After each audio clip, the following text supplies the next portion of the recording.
What's up, everybody? Good evening. This is an update for, various things. I don't really want to make it just an update on life or an update about my business or about my thoughts on politics or conspiracies or anything like that. I guess this will be kind of an all-around update about... Fuck.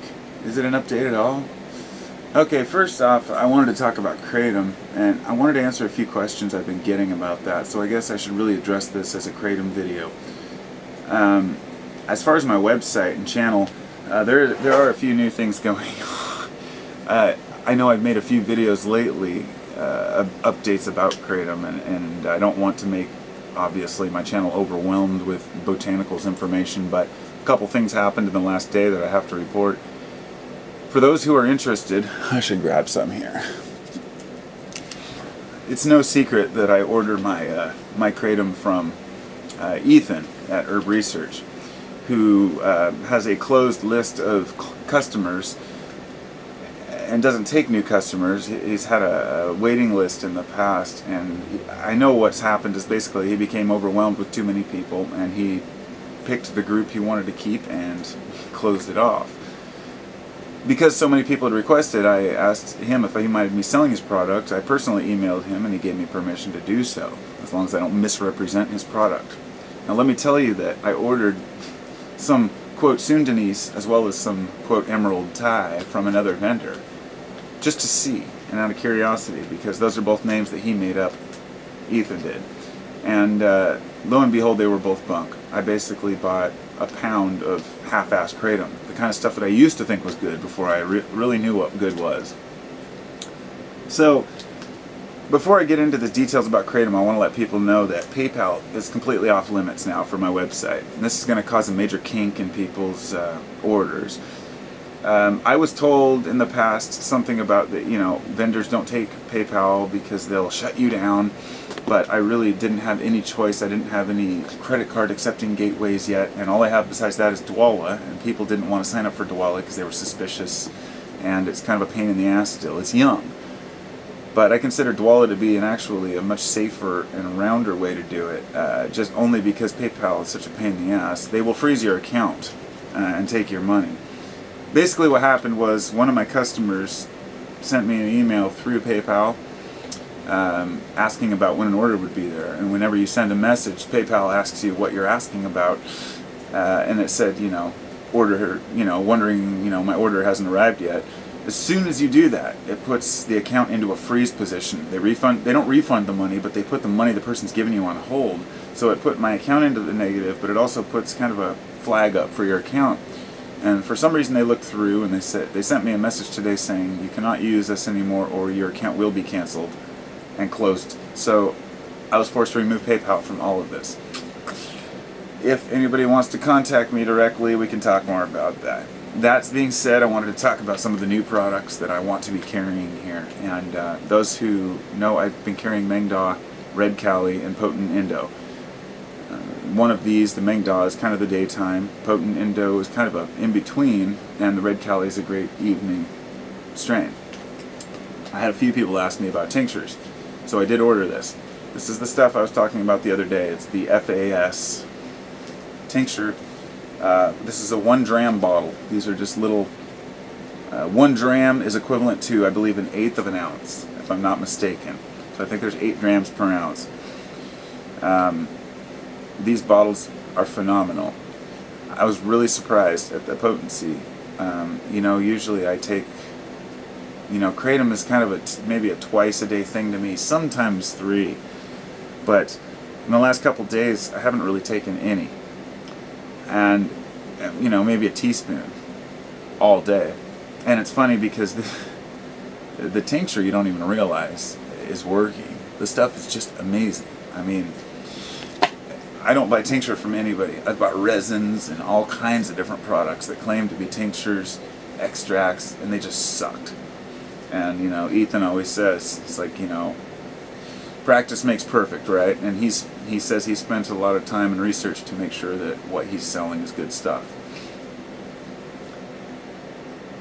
So I've been testing that for 2 days, as well as this stuff called White Gold, which is an alkaloid powder blend. It's very concentrated. I'm not carrying that yet, but I think I might be because I really, really enjoy it. It's a go-get-em kind of strain. It's not a strain, but it's an alkaloid blend, and it's fairly expensive, about $10 a gram. But I took a half of a gram, and I thought, well, I could have gone with a quarter or even a third for me. And I'm a regular kratom user. I take various strains. Now, I've had people ask me so many questions about kratom, and I'm so sorry that I can't answer all of them. I mean, it's just overwhelming. Like, I try so hard to send emails back, but, I do have, as far as, with the business, I have to not only answer questions and place, and send out orders, but I also have a family and kid and all that, and they're usually screaming in the background while I'm trying to do any work, and finding time to do it is difficult. So if I don't respond to an email or comment, or I do it quickly, I'd love to go more into depth. It's just time is limited. People who are asking me about consuming, I really appreciate it if people would just avoid asking me too detailed of questions about this. Kratom is a very iffy thing right now. As long as people are promoting it as being something you consume, the FDA will be looking at it, the news, the media, everybody will be looking at it as something that could be harmful. Yet, if we just label it as incense, we're fooling ourselves. Not for human consumption thing is something that most vendors have to put out there to protect themselves. Because if you don't, it could come back to bite you in the ass. Somebody gets sick and they say, oh, he told me to take this kratom, or he told me this would be great. None of these herbs are for everyone. I mean, the herbs that I choose to carry are ones that I carry because I believe that they're effective for people who need them. But I'm not, let's say, the doctor. I am just the pharmacist, if you will. And I'm a pharmacist with a conscience. My pharmacopoeia of natural medicine is one that I don't sit here and pretend like I know everything about these things. I'm an herbalist, but over the years I teach myself. I don't have any degrees or training in herbology. I've just got several books, a willingness to learn, and a willingness to experiment on myself and try these things. So I'll try a new strain for a few days and think about maybe carrying it and just decide, no, it's just not worth it. I know people think that only a selection of a few strains of kratom is just not enough, but you've got to remember that there's only really a couple effects we're looking for from kratom. One is the antidepressant or anxiolytic effect, the one that makes you non-stressed or feel good or functional, social, or motivated. These are all tied into the same type of feelings, serotonin and dopamine, and all the way these work with each other. The point is that certain strains just make you feel good and social. Other strains, like I've heard somebody say today, I met a guy locally who wanted to get some, and he said that he found that some of the strains make him angry or aggressive, and he thought that it might be the kratom or the vendor that was selling him the kratom, because I mentioned that there was some synthetic stuff out there and nobody can be quite sure what they're getting. But when he said that, it reminded me of when I had done that in the past, and I had actually had a problem where I would take kratom and I would just feel angry or upset about nothing, just about stupid things. And I thought, what is this? I never had this before. And I started questioning the quality of the product I was getting. But it very well could be some of the alkaloids were weak, or it could be Mitragyna javanica, a different strain. It doesn't matter because I'll never know. It's too expensive to test and know all these things. All you can do is just find a strain that works. And Maeng Da for me is a very clean, smooth, functioning strain that works all day for me. And it's almost so subtle you don't even know it's there. It's like drinking a mild, it's like kratom is in the coffee family. Of course, it's much different than coffee in the way it works, but it's very similar, especially with certain strains, like Maeng Da. Whereas a potent Indo or the Red Kali, they tend to give you more of the body load. It's more for, people feel better as far as painkiller properties and whatnot. But we all know if you're taking anything for pain, it's only going to work so well. And you can't expect miracles. You you can't just try some random herb and have it you expect to heal you, or be completely out of pain. It worked for my sciatic pain. I have a good friend who came over yesterday. He was in town for some business, and he stopped by, and when he got here, the first thing he did was said, "I gotta go lay on your couch," because he can't drive, because his sciatic pain is so bad, he's basically laid out. He's crippled. He doesn't want to drive, doesn't want to do anything. And he was laying right here on this couch where I'm sitting. And he says, "Oh, I'm about to take some of my painkillers, but I don't want to." And I said, "Try this." I've been trying to get him to take kratom, and he's taken it, but he hasn't taken it very often, or often enough. And to really understand the benefits of it. And I gave him, I don't know, half a dropper full of that tincture, and just waited, and 10 minutes later he was just up and talking and happy. He's like, "Oh my God, I actually feel better." And he texted me when he got home, and he's like, "I can't believe how much better I feel." And I've heard this so many times by folks who have taken it for certain things. The one thing that's hard to get past is the stomach issues with taking raw leaf kratom. So if you're taking it for pain, this is when extracts can help people more than just plain leaf. But let me say that I prefer plain leaf, because your tolerance will not shoot through the roof. What else do I want to cover? There's a lot of aspects of this. I just wanted to kind of give a rundown on the basics of kratom, and let people know some of the answers to some of the questions they've been asking. Like when people say, "What strain do you think is good for me?" I have no clue what strain is good for you. What do you want it for? What are you trying to achieve? And that's just the thing. And I know folks want advice, but I'm very limited in the scope of advice I can give to a person I've never seen or met. I don't know your body type, your brain chemistry, what moves you, what your lifestyle is like.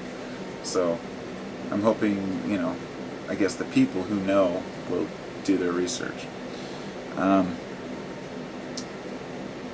As far as some of the other herbs I carry, people have asked me about the ashwagandha and the canna and all that. I can go through that on specific, discussions with people. But I've already kind of addressed those in past videos. Really, I wanted to make this mostly about the kratom, and to let people know that I do have the tincture available. If you want the tincture, I have it available on the website, but right now I only have 3 bottles available for sale. So when they're gone, they're gone. And I am going to order some more next week, but I might end up having like 2 or 3 bottles a week for sale. And as much as I can keep in stock. I just can't afford to buy that much. But I'm not going to break down and lower my quality or standards. I'm only going to carry the best of the best, and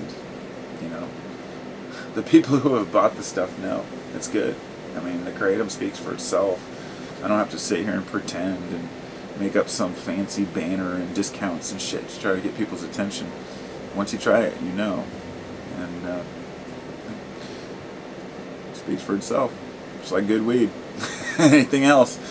I guess that's it. I could turn this into a fucking 20-30 minute video about kratom, but I'd prefer not to, just because I wanted to cover these bases in like 5 minutes, and here I am at 13 and a half minutes. But, so, toodaloo. Always open to answer questions. Sorry about the PayPal thing. Can't use it anymore. Dwolla is a great system once you're hooked into the system, and once you're approved, it's an instant transfer, just like PayPal, and you'll be able to use it forever. So if you do sign up for Dwolla, it will really help, if you want to purchase on the site. Checks, money orders, all that fun stuff is still available as well. All the joy of a business and trying to sort paperwork is such a pain in the ass. And then dealing with legal issues and places and people like PayPal who want to try to stop people from selling a totally legal herb legitimately online. I'm not sure what the details are there, but I'll look into it. Anyway, take care, everybody.